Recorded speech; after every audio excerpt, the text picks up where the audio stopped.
episode of Whispered Horror. I'm your host, Annabelle. Before we get started, if you enjoy these stories, it would mean the world to me if you subscribed and gave this video a like. Today, we will be reading from Dracula by Bram Stoker. Chapter 11. Lucy Westenra's Diary. 12 September. How good they all are to me. I quite love the dear Dr. Van Helsing. I wonder why he was so anxious about these flowers. He positively frightened me. He was so fierce. And yet he must have been right, for I feel comfort from them already. Somehow I do not dread being alone tonight, and I can go to sleep without fear. I shall not mind any flapping outside the window. Oh, the terrible struggle that I have had against sleep so often of late. The pain of sleeplessness, or the pain of the fear of sleep, and with such unknown horrors as it has for me. How blessed are some people whose lives have no fears, no dreads, to whom sleep is a blessing that comes nightly and brings nothing but sweet dreams. Well, here I am tonight, hoping for sleep, and lying like Ophelia in the play, with virgin krantz and maiden stuments. I never liked garlic before, but tonight it is delightful. There is peace in its smell. I feel sleep coming already. Good night, everybody. Dr. Seward's Diary, 13 September. Called at the Berkeley and found Van Helsing, as usual, up to time. The carriage ordered from the hotel was waiting. The professor took his bag, which he always brings with him now. Let all be put down exactly. Van Helsing and I arrived at Hillingham at 8 o'clock. It was a lovely morning. The bright sunshine and all the fresh feeling of early autumn seemed like the completion of nature's annual work. The leaves were turning all kinds of beautiful colors, but had not yet begun to drop from the trees. When we entered, we met Mrs. Westenra coming out of the morning room. She is always an early riser. She greeted us warmly and said, "You will be glad to know that Lucy is better. The dear child is still asleep." I looked into her room and saw her, but did not go in, lest I should disturb her. The professor smiled and looked quite jubilant. He rubbed his hands together and said, "Ah, I thought I had diagnosed the case. My treatment is working." To which she replied, "You must not take all the credit to yourself, doctor. Lucy's state this morning is due in part to me." "How do you mean, ma'am?" asked the professor. "Well, I was anxious about the dear child in the night and went to her room. She was sleeping soundly, so soundly that even my coming did not wake her. But the room was awfully stuffy. There was a lot of those horrible, strong-smelling flowers about everywhere. She had actually a bunch of them round her neck. I feared that the heavy odor would be too much for the dear child in her weak state, so I took them all away and opened a bit of the window to let in a little fresh air. You will be pleased with her, I am sure." She moved off into her boudoir, where she usually breakfasted early. As she had spoken, I watched the professor's face and saw it turn ashen gray. He had been able to retain his self-command whilst the poor lady was present, for he knew her state and how mischievous a shock would be. He actually smiled on her as he held open the door for her to pass into her room.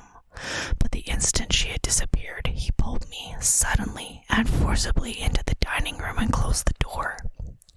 Then, for the first time in my life, I saw Van Helsing break down. He raised his hands over his head in a sort of mute despair, and then beat his palms together in a helpless way. Finally, he sat down on a chair, and putting his hands before his face, began to sob, with loud, dry sobs that seemed to come from the very racking of his heart. Then he raised his arm again, as though appealing to the whole universe. "God, God, God," he said, "what have we done? What so sore beset. Is there fate amongst us still, sent down from the pagan world of old, that such things must be, and in such a way? This poor mother, all unknowing, and for the best as she think, does such thing as lose her daughter body and soul, and we must not tell her, we must not even warn her, or she die, then both die. Oh, how we are beset! How are all the powers of the devils against us? Suddenly he jumped to his feet. Come, he said, come, we must see and act. Devil or no devils, or all the devils at once, it matters not. We must fight him all the same. He went to the hall door for his bag, and together we went up to Lucy's room. Once again I drew up the blind whilst Van Helsing went towards the bed. This time he did not start as he looked on the poor face with the same awful waxen pallor as before. He wore a look of stern sadness and infinite pity. As I expected, he murmured, with that hissing inspiration of his which meant so much. Without a word, he went and locked the door, and then began to set out on the table the instruments for yet another operation of transfusion of blood. I had long ago recognized the necessity and begun to take off my coat, but he stopped me with a warning hand. No, he said, today you must operate. I shall provide. You are weakened already. As he spoke, he took off his coat and rolled up his shirt sleeve. Again the operation, again the narcotic, again some of the return of color to the ashy cheeks, and the regular breathing of healthy sleep. This time I watched whilst Van Helsing recruited himself and rested. Presently he took an opportunity of telling Mrs. Westenra that she must not remove anything from Lucy's room without consulting him, that the flowers were of medicinal value, and that the breathing of their odor was a part of the system of cure. Then he took over the care of the case himself, saying that he would watch this night and the next, and would send me word when to come. After another hour, Lucy waked from her sleep, fresh and bright, and seemingly not the worse for her terrible ordeal. What does it all mean? I'm beginning to wonder if my long habit of life amongst the insane is beginning to tell upon my own brain. Lucy Westenra's diary, 17 September. 4 days and nights of peace. I'm getting so strong again that I hardly know myself. It is as if I had passed through some long nightmare and had just awakened to see the beautiful sunshine and feel the fresh air in the morning around me. I have a dim half-remembrance of long, anxious times of waiting and fearing, darkness in which there was not even the pain of a hope to make the present distress more poignant. And then long spells of oblivion, and the rising back to life as a diver coming up through the great press of water. Since, however, Dr. Van Helsing has been with me, all this bad dreaming seems to have passed away. The noises that used to frighten me out of my wits, the flapping against the windows, the distant voices which seemed so close to me, the harsh sounds that came from I know not where, and commanded me to do I know not what, have all ceased. I go to bed without any fear of sleep. I do not even try to keep awake. I have grown quite fond of the garlic, and a boxful arrives for me every day from Haarlem. Tonight Van Helsing is going away, as he has to be for a day in Amsterdam, but I need not be watched. I am well enough to be left alone. Thank God for Mother's sake, and dear Arthur's, and for all our friends who have been so kind. I shall not even feel the change, for last night Dr. Van Helsing slept in his chair a lot of the time. I found him asleep twice when I awoke, but I did not fear to go to sleep again, although the boughs or bats or something flapped most angrily against the window panes. The Pall Mall Gazette, 18 September. The Escaped Wolf. Perilous adventure of our interviewer. Interview with the keeper of the zoological gardens. After many inquiries and almost as many refusals, and perpetual Usually using the words Pall Mall Gazette as a sort of talisman, I managed to find the keeper of the section of the zoological gardens in which the wolf department is included. Thomas Builder lives in one of the cottages in the enclosure behind the elephant house, and was just sitting down to his tea when I found him.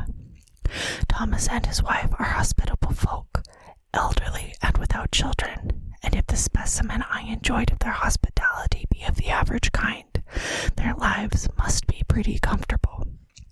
The keeper would not enter on what he called business until the supper was over, and we were all satisfied. Then, when the table was cleared, and he had lit his pipe, he said, "Now, sir, you can go on and ask me what you want. You'll excuse me for refusing to talk, if professional subjects of 4 meals. It gives the wolves and the jackals and the hyenas in all our section their tea.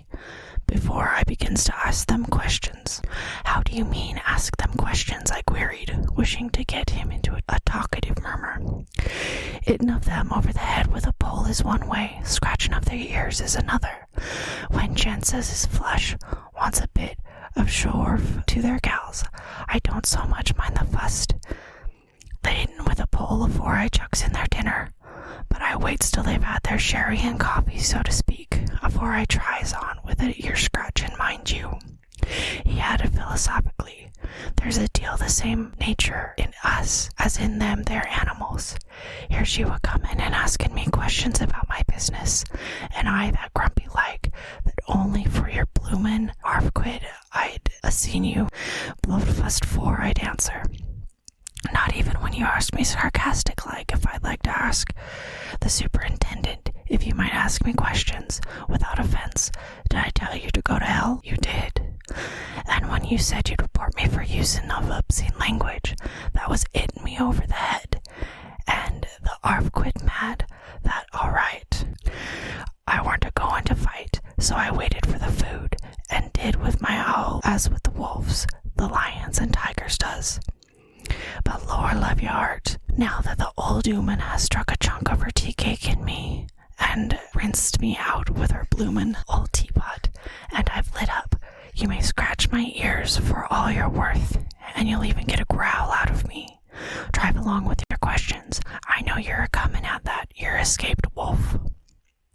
"Exactly. I want you to give me your view of it, and just tell me how it happened, and when I know the facts, I'll get you to say what you consider was the cause of it, and how you think the whole affair will end."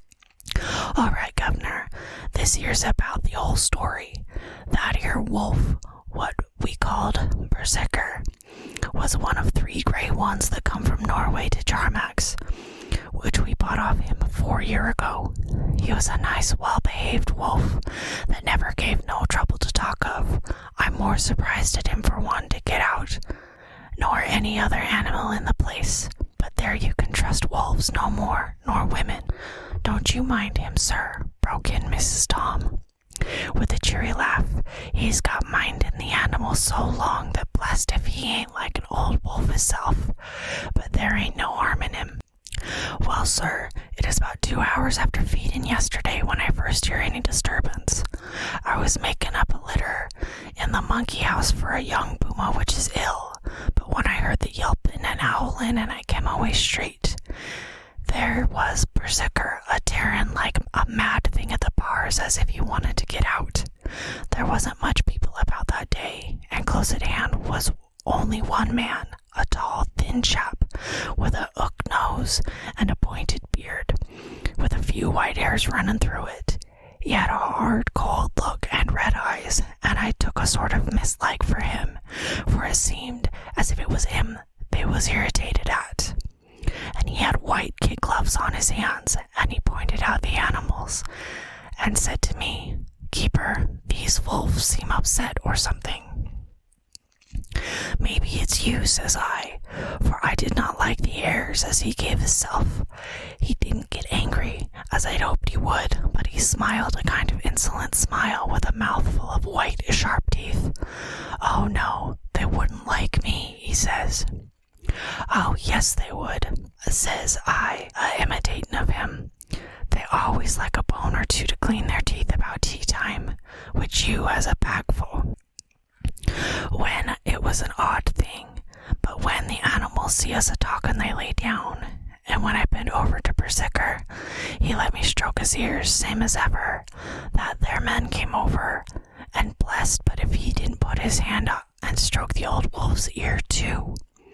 Take care, says I. Berserker is quick. Never mind, he says. I'm used to him. Are you in the business yourself? I says, taking off my hat. For a man that loves wolves, and Stoker is a good friend to keepers. No, says he, not exactly in the business, but I've made pets of several. And with that he lifts his hat, as polite as a lord, and walks away. Old Berserker kept looking after him till he was out of sight, and then went and lay down in a corner, and wouldn't come out the whole evening. When last night, so soon as the moon is up, the wolves were all beginning and howling.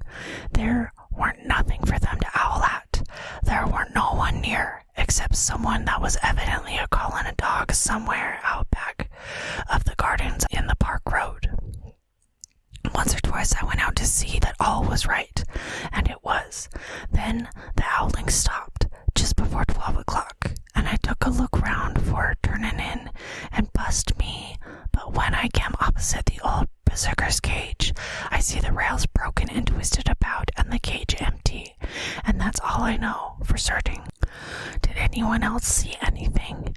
One of our gardeners was a-comin' home about that time from a armory, when he sees a big dog coming through the garden edges. At least so he says, but I don't give it much for myself, for if he did, he never said a word about it to his missus when he got home. And it was only after the escape of the wolf was made known, and he had been up all night a-hunting of the park for Berserker, that he remembered seeing anything. My own belief was that the harmony had got to his head. Now, Mr. Builder, can you account in any way for the escape of the wolf? Well, sir, he said, with a suspicious sort of modesty, I think I can, but I don't know as how you'd be satisfied with the theory. Certainly I shall, if a man like you, who knows the animals from experience, can't hazard a good guess at any rate, who is even to try.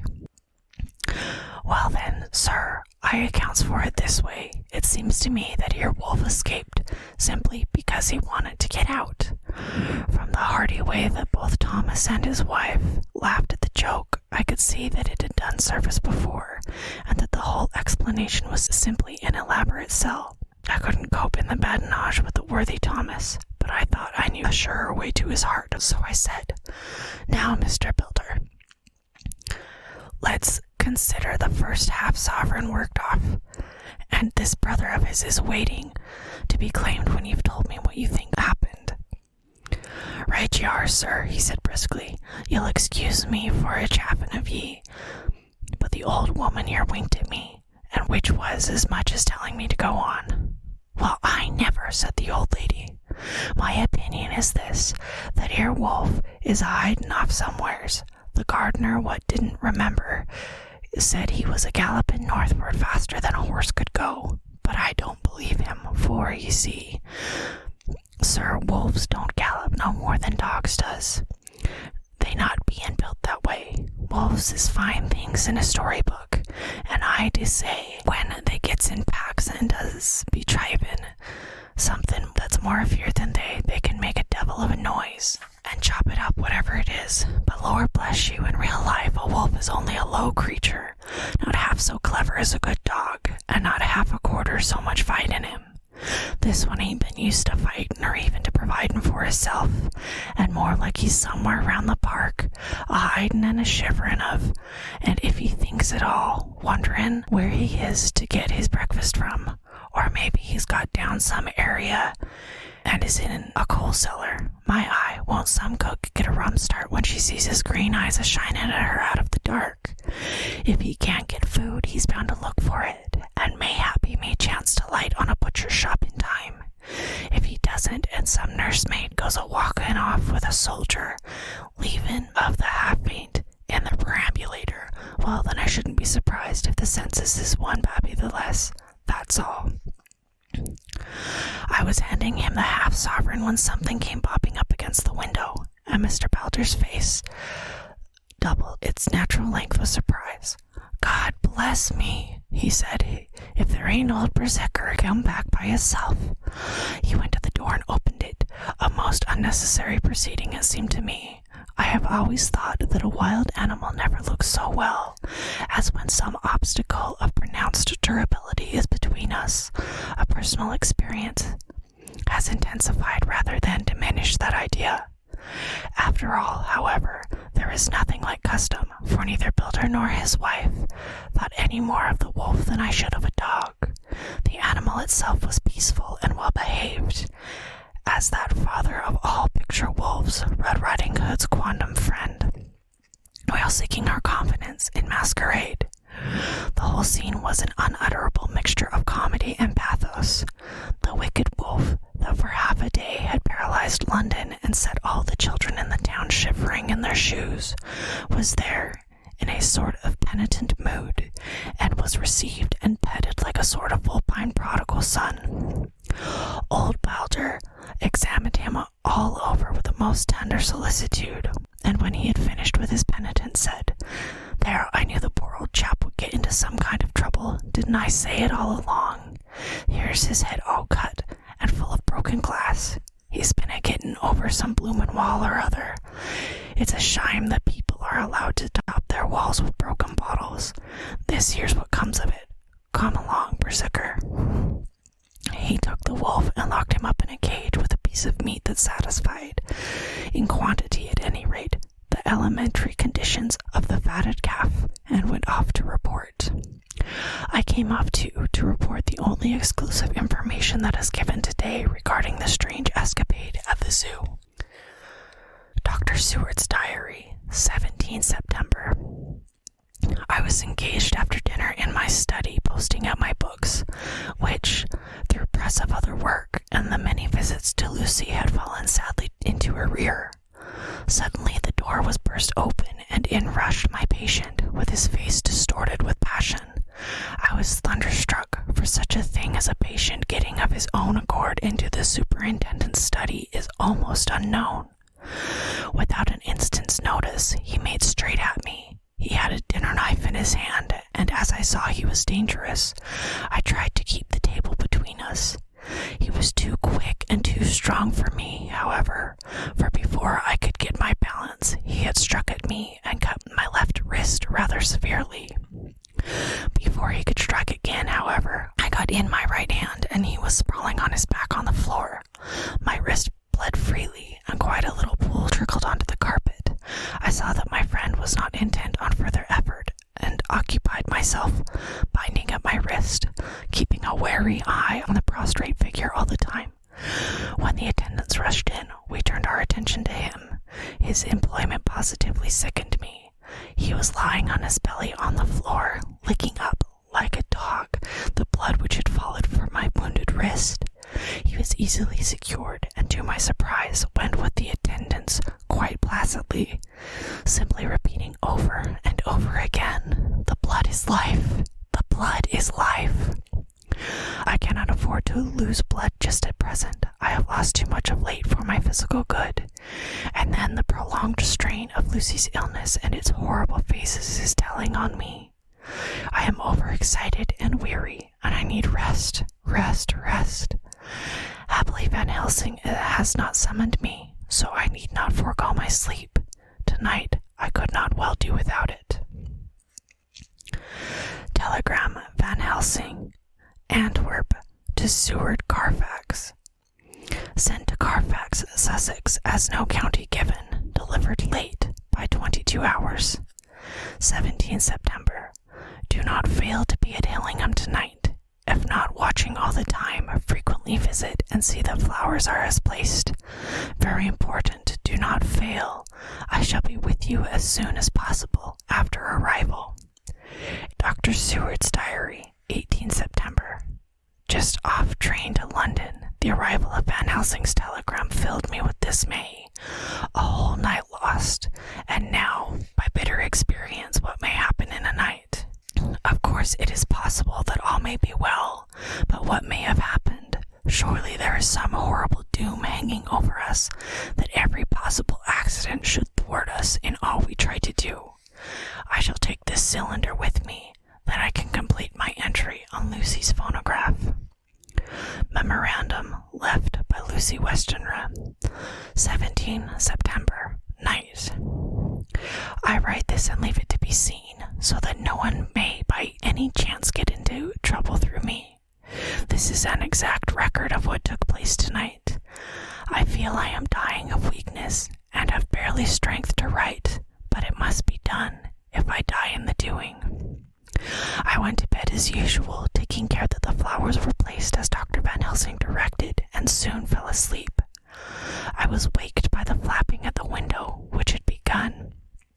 After that, sleepwalking on the cliff at Whitby would Mina saved me, and which now I know so well. I was not afraid, but I did wish that Dr. Seward was in the next room, as Dr. Van Helsing said he would be, so that I might have called him. I tried to sleep, but I could not. Then there came to me the old fear of sleep, and I determined to keep awake. Perversely, sleep would try to come, then when I did not want it. So, as I feared to be alone, I opened my door and called out, "Is anybody there?" There was no answer. I was afraid to wake Mother, so I closed my door again. Then outside in the shrubbery, I heard a sort of howl like a dog's, but more fierce and deeper. I went to the window and looked out, but could see nothing, except a big bat, which had evidently been buffeting its wings against the window. So I went back to bed again, but determined not to go to sleep. Presently the door opened, and Mother looked in. Seeing my moving, that I was not asleep, she came in and sat by me. She said to me even more sweetly and softly than her wont, "I was uneasy about you, darling, and I came in to see that you were all right." I feared she might catch cold sitting there, and asked her to come in and sleep with me, so she came to bed and lay down beside me. She did not take off her dressing gown, for she said she would only stay a while, then go back to her own bed. As she lay there in my arms, and I in hers, the flapping and buffeting came to the window again. She was startled and a little frightened, and cried out, "What is that?" I tried to pacify her, and at last succeeded, and she lay quiet, but I could hear her poor dear heart still beating terribly. After a while there was the howl again out in the shrubbery, and shortly after there was a crash at the window, and a lot of broken glass was hurled on the floor. The window blind blew back, and the wind that rushed in, and the aperture of the broken panes, there was the head of a great, gaunt, grey wolf. Mother cried out in fright, and struggled up into a sitting posture, and clutched wildly at anything that would help her. Amongst other things, she clutched the wreath of flowers that Dr. Van Helsing insisted on my wearing round my neck, and tore it away from me. For a second or two she sat up, pointing at the wolf, and there was a strange and horrible gurgling in her throat. Then she fell over, as if struck with lightning, and her head hit my forehead and made me dizzy for a moment or two. The room and all around seemed to spin round. I kept my eyes fixed on the window, but the wolf drew back its head, and the whole myriad of little specks seemed to come blowing in through the broken window, and wheeling and circling round like a pillar of dust that travelers describe when there is a simoon in the desert. I tried to stir, but there was some spell upon me, and dear poor Mother's body, which seemed to grow cold already, for her dear heart had ceased to beat, weighed me down, and I remembered no more for a while.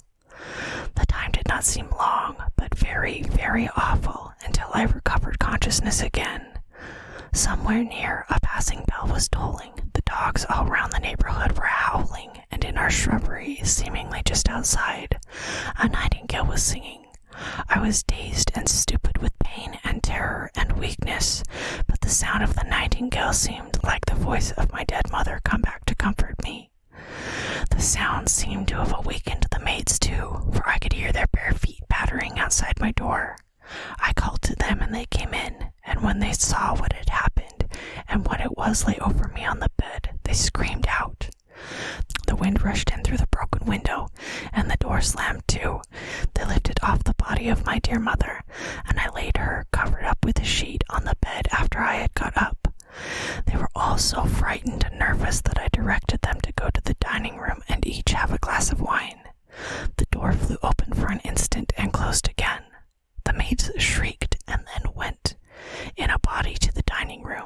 and I laid what flowers I had on my dear mother's breast.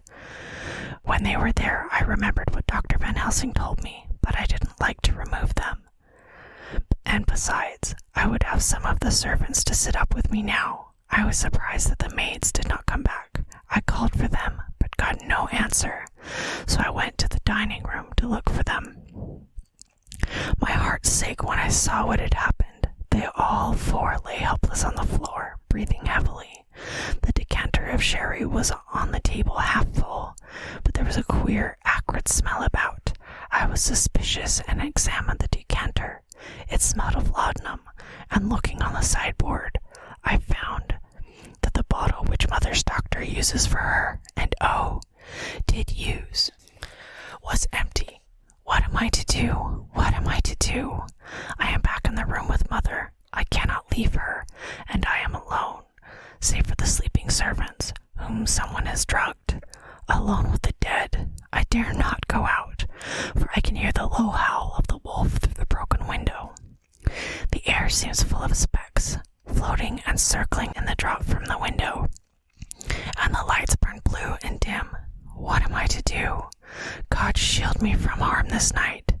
I shall hide this paper in my breast, where they shall find it when they come to lay me out. My dear mother gone, it is time that I go too. Goodbye, dear Arthur. If I should not survive this night, God keep you, dear, and God help me.